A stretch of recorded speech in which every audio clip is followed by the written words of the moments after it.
Continuing the reading of the Corpus Hermeticum book by Hermes Trismegistus. Let's now delve into Chapter 5. The invisible God is quite apparent. It's a discourse from Hermes to his son Tat. Chapter 5. I address you with this discourse, Tat, so that the one who is greater than the whole world does not remain without initiation into the mysteries of God. If you understand it, what appears invisible to most will be very apparent to you indeed. If it were not invisible, it could not exist forever, because everything that is manifested was engendered, since it appeared at some point, but the unmanifested always exists because it has no need to appear. It is eternal, and it is he who makes all other things appear. But he himself does not allow himself to appear and is not registered. He does not show himself in sensory image. But it is he who gives images to all things. Therefore, it is clear that only he who is not generated is beyond all image, is unmanifested. However, in manifesting all things, he reveals himself in them and through them, especially to those to whom he wished to reveal himself. And so, my son Tat, pray first to the Lord and Father, the one and only, who is not one but the origin of the one, so that he may be favorable to you, and that you may understand this exalted God. For this, it is necessary that one of his rays illuminate your intelligence. Only the mind can see the imperceptible, for it is itself imperceptible. If you can see with the eyes of intelligence, Tat, the Lord shows himself in his goodness throughout the universe. Can you perceive and grasp it with your hands and contemplate the image of God?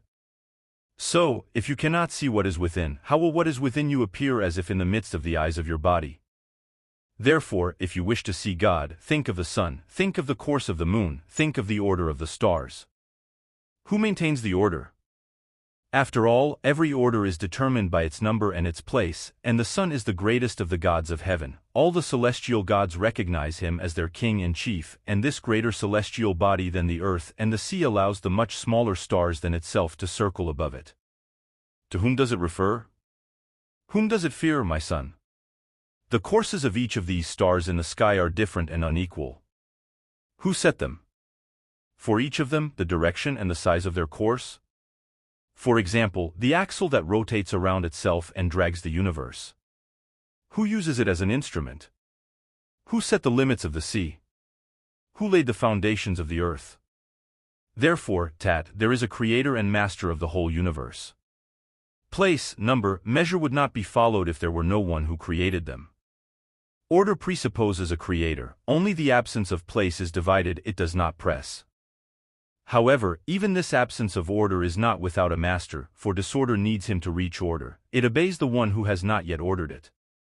If you could raise yourself as if you had wings to fly up there between the earth and the sky, you would see the survival of the earth, the fluidity of the sea, the course of the rivers, the swiftness of the air, the subtleties of fire, the course of the stars in motion of the sky, all involved in this magnificent spectacle.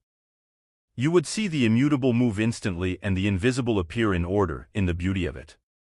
And if you want to see God even in mortal things, what is on earth or in the depths, reflect, my son, on the creation of the human being in the womb of his mother. Examine carefully the art of the craftsman and learn to know him. From this beautiful image that is humanity, who made the sphere of the eyes? Who pierced the openings of the nostrils and ears? Who opened the mouth? Who extended the nerves and atoms? Who traced the channels of the veins? Who hardened the bones? Who covered the flesh with skin?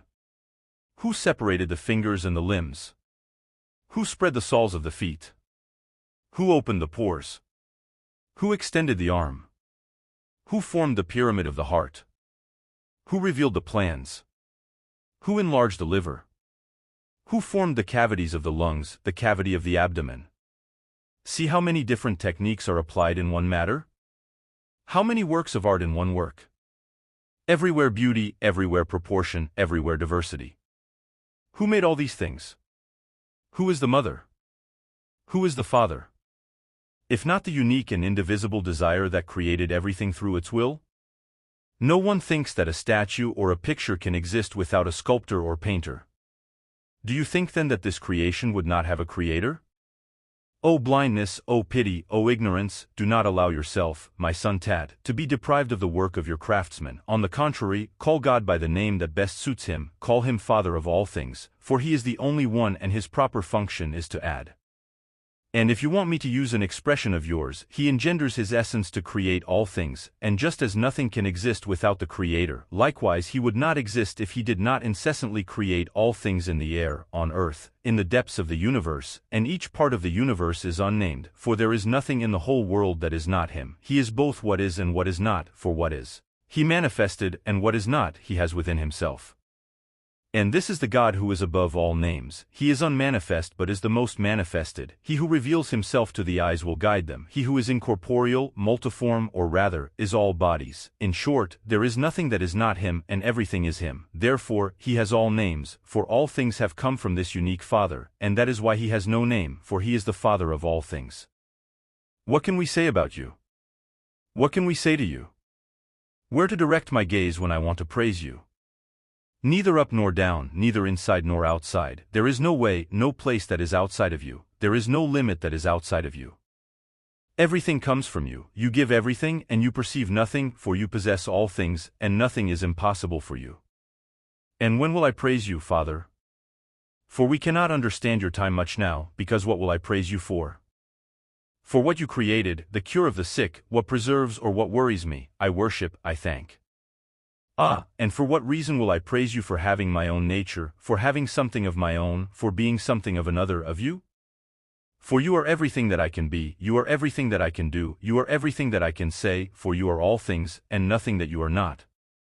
You are everything that was born and everything that was not born. You are intelligence and what is thought by intelligence. You are the Father while taking the whole world. You are God, and while energy and act, you are the supreme good, while the cause of all the most subtle things in matter, it is the air in the soul, the intelligence, and in the intelligence of God. Chapter 6. Goodness exists only in God and nowhere else. Hermes now addresses Asclepius. Goodness, Asclepius, is found nowhere else but in God, or rather, goodness is always God himself. Therefore, goodness is an immutable essence, uncreated, present and everywhere, having within itself a stable, perfect, complete, and inexhaustible activity. Unity is the principle of all, goodness is the source of all. When I speak of goodness, I am referring to that which is entirely and always good. This perfect goodness is found only in God, for nothing is lacking in him, and his desires cannot turn to evil. There is nothing he cannot accomplish, and no one can oppose him. Nothing can resist his commands, and nothing is wiser than he. All of this is strange to his essence, only goodness resides there. As there is nothing evil in his essence, goodness cannot be found in any other being.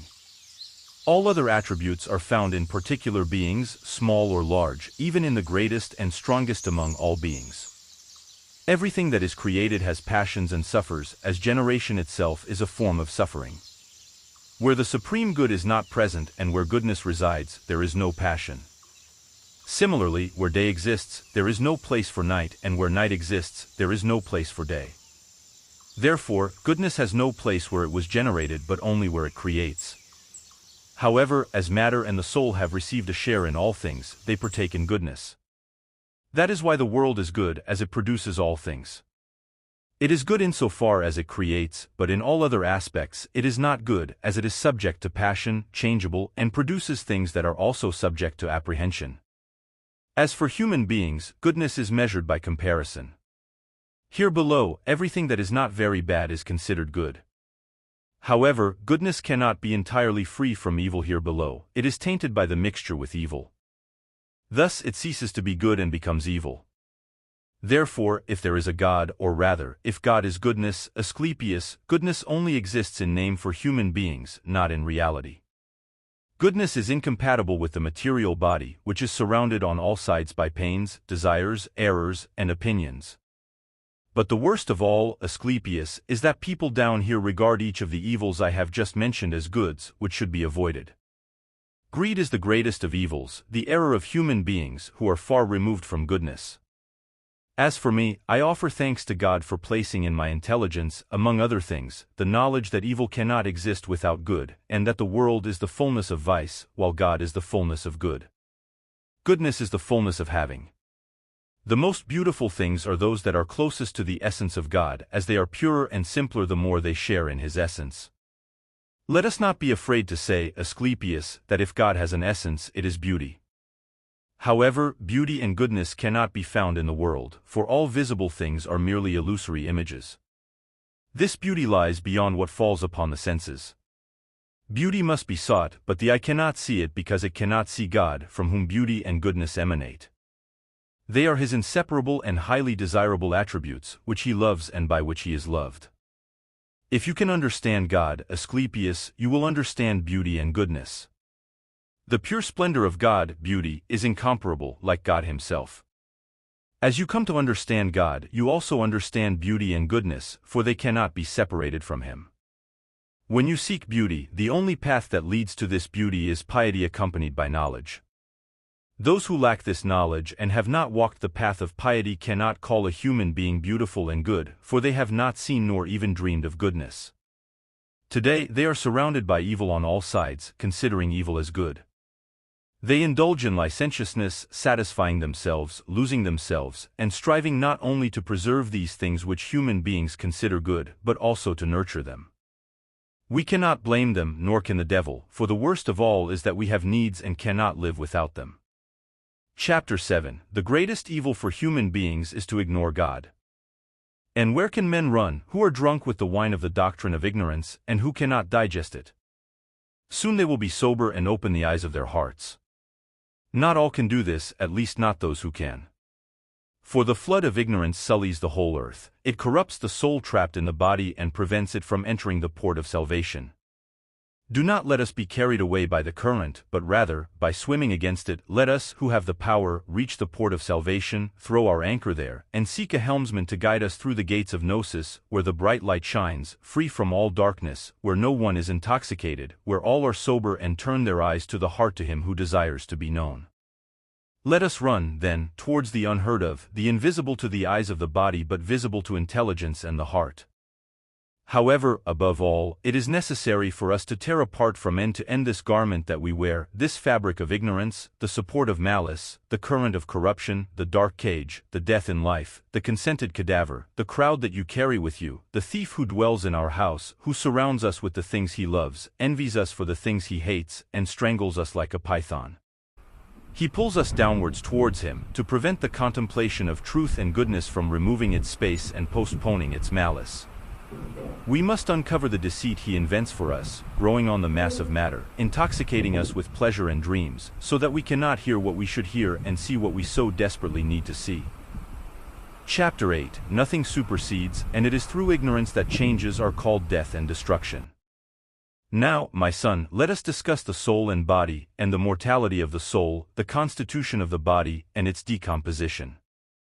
Ultimately, death has nothing to do with this. It is a concept forged from the word immortal and is either a meaningless word or, by depriving the first letter of the word immortality, thanatos, it becomes the word mortality. Death belongs to the category of annihilation. However, nothing in the world is annihilated, as if the world is the second God and is a living immortal being. No part of this mortal being can die. Everything in the world is part of the world, especially humans who are rational animals. The first God is the eternal, the uncreated, the creator of all things, and the second God is made in his image. It is the world he engendered, preserves, and eliminates. This second God received immortality from his Father and always lives in immortality.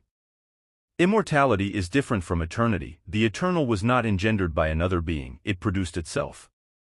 The best way to understand eternal is to say universal. The eternal Father is self-existing, and the world received perpetual life and immortality from the Father. The Father made the body of the universe from all the matter under his power, gave it a spherical form, fixed its attributes, and made it immortal and eternally material, possessing the fullness of forms. The Father spread the attributes in the sphere and enclosed them like a cave, desiring to unite in his creation with all qualities. He made the body of the universe immortal so that matter, if it wished to disperse, would not fall into disorder, and it is natural to explain that when this material world was incorporeal, it was undifferentiated. Even now, it retains a slight trace of these characteristics in the faculty of growth and diminution, which humans call death. This disorder only occurs in beings living on earth today. Celestial bodies maintain the unique order they received from the Father from the beginning, and this indestructible order is maintained by the periodic return of each body to its place in the cosmos. In this cycle, earthly bodies are formed, return, and are dissolved into bodies that are indestructible and were immortal.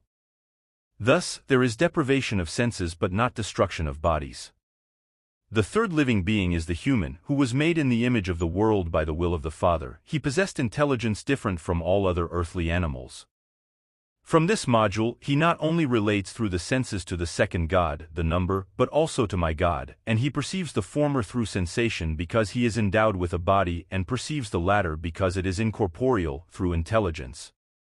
Therefore, this living being, the human, does not die. Understand, my son, what God, the world, and the immortal resident are, my living being subject to dissolution. Understand that the world comes from God and that the human comes from the world and is the world, and that God is the cause, the bond, and the maintenance of all things.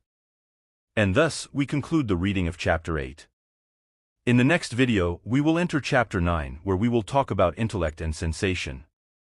I hope that the recording of this video and these audios, in other words, will be very fruitful and can indeed contribute to your life.